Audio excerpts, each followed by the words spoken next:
আয়ুষের জেরার মুখে এবার ক্রমশই ফেঁসে যেতে শুরু করলো কুসুম। হ্যাঁ বন্ধুরা, ভিডিওতে লাইক দিয়ে দেখতে থাকুন। যে মুহূর্তে কিনা কুসুম চটজলদি বাড়িতে ফেরা মাত্র যখন কিনা সে ওড়নার থেকে শুরু করে পরনের সমস্ত জামাকাপড় যখন কিনা সরিয়ে ফেলে এবং লুকিয়ে গোপন আস্তানায় রেখে দেয়, ঠিক তার পর মুহূর্তে যখন কিনা আয়ুষ বলতে থাকে যে না না না, আমাকে এই চরম দ্বিধাদ্বন্দ্ব থেকে একমাত্র কুসুম উদ্ধার করতে পারে, এর জন্য আমাকে একবার হলো কুসুমের ঘরে যাওয়াটা প্রয়োজন এবং কুসুমের সঙ্গে একান্তই বসে কথা বলাটা প্রয়োজন এই বিষয়ে। অন্যদিকে যখন কিনা আয়ুষে কুসুমের অনুপস্থিতিতে কুসুমের ঘরে যায় এবং সেখানে যাওয়া মাত্রই হঠাৎ করে যখন কিনা কুসুমের একটা ব্যাগের কর্নার থেকে এই ওড়নাটা বেরিয়ে থাকতে দেখে আয়ুষ, এবং আয়ুষ বলতে থাকে যে কী ব্যাপার, কেন জানি না আমার মনে হচ্ছে যে এই ওড়নাটা আমি কোথাও দেখেছি, কিন্তু কোথায় দেখেছি ঠিক সেই সময় আয়ুষ বলতে থাকে যে হ্যাঁ এক্স্যাক্টলি এরকম ওড়নাই তো আজকে যে এসেছিল মডেল সেই পড়েছিল এবং সে এটাতেই তো নিজের গোটা চেহারাটা কাভার করে রেখেছিল, কিন্তু এটা এখানে কী করছে কিছু তো বুঝতে পারছি না এবং কুসুম কিছু কোথাও দেখতে পাচ্ছি না। ঠিক সেই সময় আয়ুষ যখন কিনা সেই লকার থেকে হঠাৎ করেই সেই গোটা ওড়নাটা বের করে এবং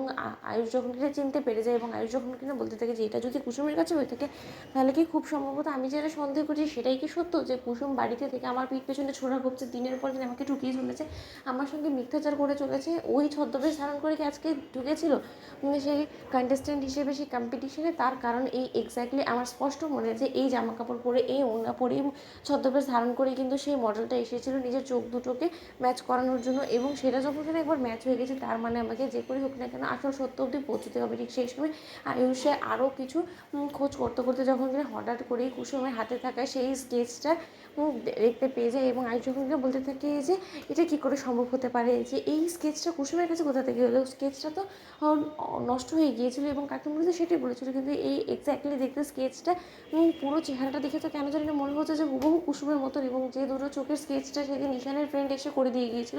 সেই আর্টিস্টের সেই দুটো চোখের সঙ্গে এবং কুসুমের এই গোটা চেহারার সঙ্গে তো হুবহু মিলে যাচ্ছে। তার মানে কি কুসুম সমস্ত সত্যটা জেনে আমার কাছ থেকে গোপন করার চেষ্টা করছে যাতে ও কোনোভাবে আমার কাছে ধরা না পড়ে যায়। তার মানে কি কুসুমই সেদিন ছিল সেই ব্যক্তিরা যারা আমি সন্ধান করছি, যাকে আমি হুনি হয়ে খুঁজি না? এর সমস্ত প্রশ্নের জবাব কুসুমকে এবার দিতেই হবে। অন্যদিকে আয়ুষ যখন কিনা চিৎকার চেঁচামেচি করতে থাকে এবং কুসুমের কাছে গিয়ে যখন কিনা বলতে থাকে যে কুসুম তুমি এভাবে আমাকে ঠকালে, দিনের পর দিন আমাকে এরকম করে তুমি অন্ধকারে রেখে কী পেলে বলো তো, যেখানে কিনা তুমি নিজেও খুব ভালো করে দেখেছো যে আমি পাগলের মতন ছোটাছুটি করছি সেই মানুষটা অব্দি পৌঁছানোর জন্য, সেখানে তুমি এতটা কাছে থাকা সত্ত্বেও আমার কাছে ধরা দিতে চাইলে না, কেন এরকমটা করছো আমার সঙ্গে বলো তো? ঠিক সেই সময় কুসুম বলতে থাকে যে আপনি কী বলার চেষ্টা করছেন ছোটো সময়, আমি কিছুই বুঝতে পারছি না। অন্যদিকে আয়ুষ যখন কিনা কুসুমের হাতে থাকা সেই স্কেচটা দেখায় এবং বলতে থাকে যে এই স্কেচের মানেটা কি এবং এই স্কেচটা তোমার কাছে কী করে এলো এবং এই স্কেচের হুবহু চেহারাটা